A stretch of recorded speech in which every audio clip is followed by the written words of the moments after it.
On behalf of the General Assembly,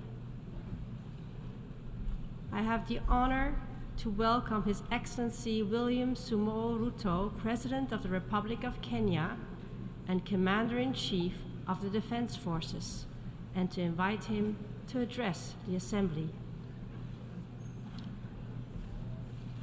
Thank you very much.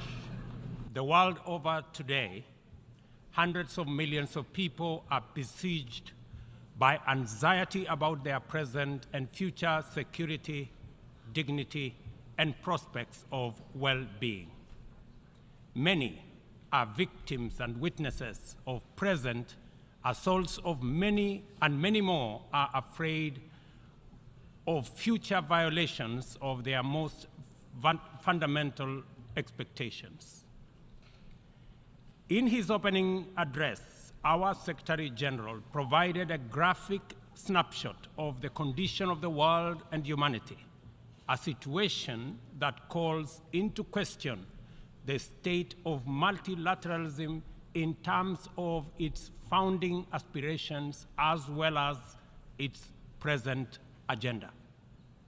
The poverty, fear, suffering, and humanitarian distress haunting the victims of conflict, drought, famine, flooding, wildfires, cyclones, deadly disease outbreaks, and other disasters are the outcomes of sustained violation of the most essential principles and the systemic neglect of humanity's dearest values, which lie at the very foundation of the UN Charter. The failure of peace and security systems, inadequate development, and limited climate action amidst technological advancement and enormous wealth has left us in a state of paralysis, enduring one of the darkest periods of human existence.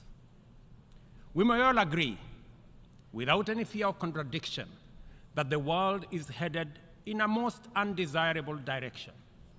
It is moments like this that the affirmative spirit of multilateralism, international collective action, and global solidarity is most needed and should be attained.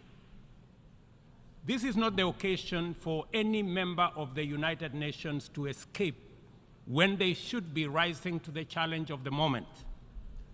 Resorting to pursuit of narrow, insular, antisocial agendas within exclusive clubs constituted to maintain the status quo that undermines and cannibalizes the United Nations systems at the expense of progress in humanity's collective journey to the future of our aspirations is totally unacceptable.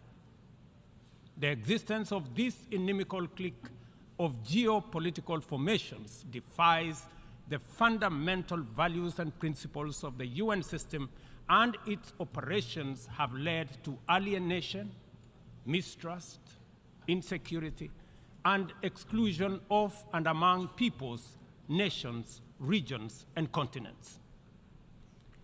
Moments like now place the nature and purpose of multilateralism under sharp scrutiny for history's honest examination and judgment.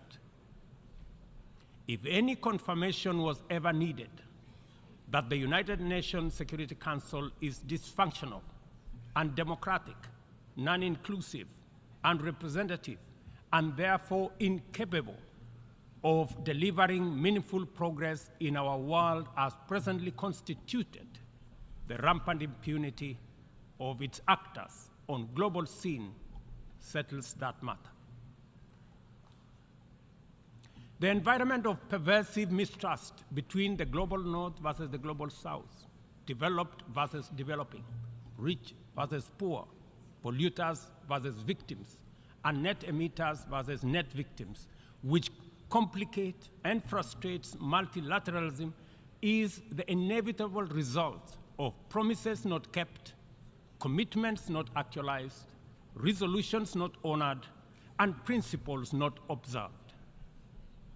Multilateralism has been failed by abuse of trust, negligence, and impunity.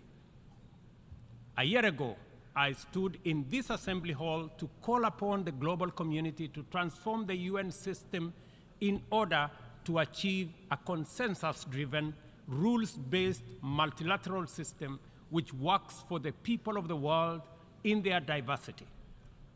It is time for multilateralism to reflect the voice of the farmers, represent the hopes of villagers, champion the aspirations of pastoralists, defend the rights of fisherfolk, express the dreams of traders, respect the wishes of workers, and indeed protect the welfare of all peoples of the world.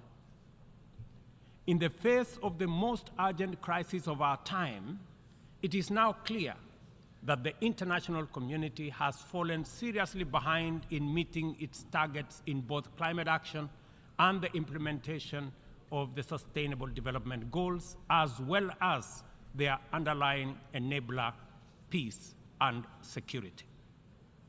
On what basis should we believe that their methodologies are better at assessing risk in faraway frontier markets like ours that are far much more complicated to measure objectively than in assessing the value of financial assets in the markets where they actually operate, and which they got so disastrously wrong? If they got it wrong then, I bet you they have it wrong now.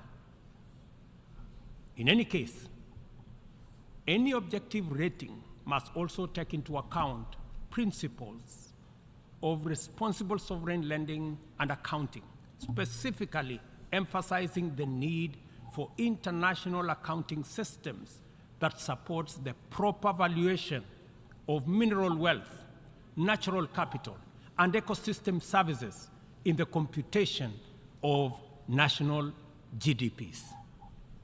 Until that is done, very wealthy countries will be categorized as poor.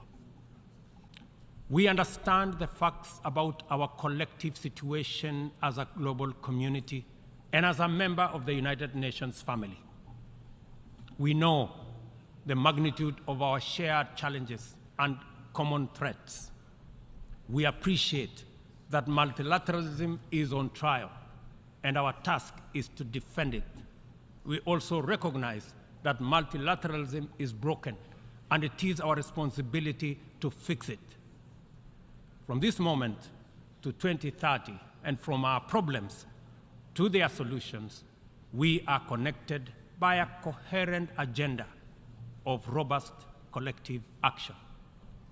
We must therefore muster the courage and will to stand together in solidarity and act, to right past wrongs, solve present problems, and secure our collective future, to protect and empower all people and support our friends in need, to restore broken trust, raise hopes high, and keep faith strong, and finally, to pursue, achieve, and sustain positive change in order to make billions of cherished dreams come true.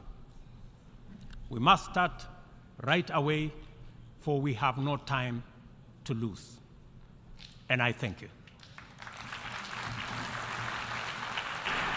On behalf of the Assembly, I wish to thank the President of the Republic of Kenya and Commander-in-Chief of the Defense Forces for the statement just made, and I request protocol to escort His Excellency